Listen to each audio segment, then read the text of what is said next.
All right, welcome back to the deep dive.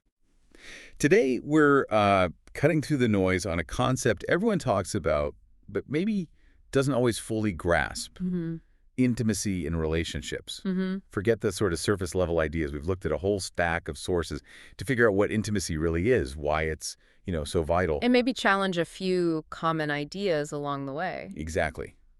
Our mission, like always, Mm. is to give you that shortcut to being genuinely well-informed on this, well, pretty fundamental human connection. Right. Let's get into it. Okay, so let's unpack this. When we say intimacy, I think a lot of us, our minds jump straight to the physical stuff, kissing, cuddling, that kind of thing. Sure, that's the common starting point. But what we found digging through these sources is something way richer, more profound, actually. Yeah. The sources keep defining intimacy as this, like, deliberate closeness, something that makes a relationship feel incredibly warm and safe. Completely transparent, even. Transparent, that's a good word for it. Is that feeling, when you could just be yourself with someone. Yeah. Share your dreams, your fears. Or just laugh about something silly. Yeah, just laugh together Mm. and feel totally, completely comfortable. It's like an active choice, almost, to be vulnerable.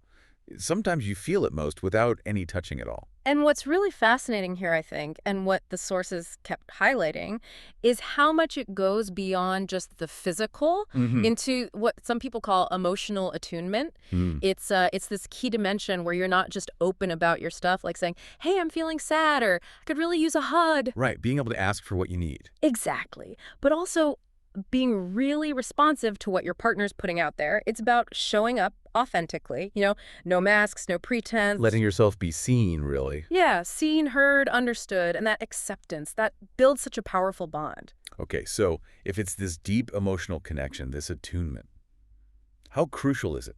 Like for the long haul in a relationship? Yeah. Because what we saw over and over is that intimacy isn't just like a nice-to-have feature in a marriage or a serious partnership. No, not at all. It seems to be the actual architecture, the framework holding it together.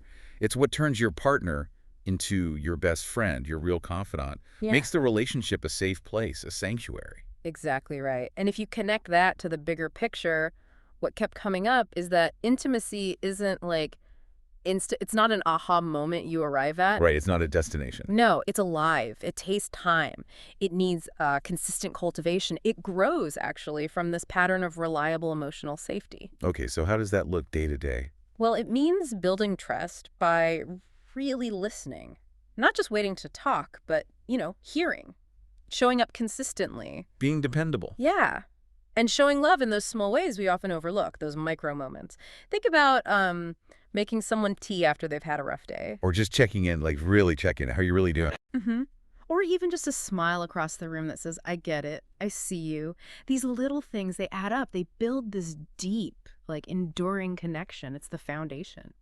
So what does this mean for you listening then? Whether you're, I don't know, just starting a relationship or maybe you've been married for decades. Yeah, what's the takeaway? Well, the insights are pretty clear. Intimacy isn't just for the honeymoon phase, right? It's not exclusive to young couples. Definitely not. Even after years and years together, you can still build and deepen that connection. It's about staying present, Yeah. sharing laughter. Holding hands, still important. Yeah, holding hands, or maybe finding shared spiritual moments, if that's part of your life. It's this continuous, evolving thing, always ongoing. Makes you think about all the little chances every day, doesn't it? It really does. And this brings up the big question, okay, how do we actually do this, practically speaking? Yeah, the how. Our research, well, it kind of boils it down to something profoundly simple, actually. Intimacy is about being close, not just physically close. But with your heart. Your heart, your words, and importantly, your time, your focused time. The guidance we saw across the board was incredibly direct.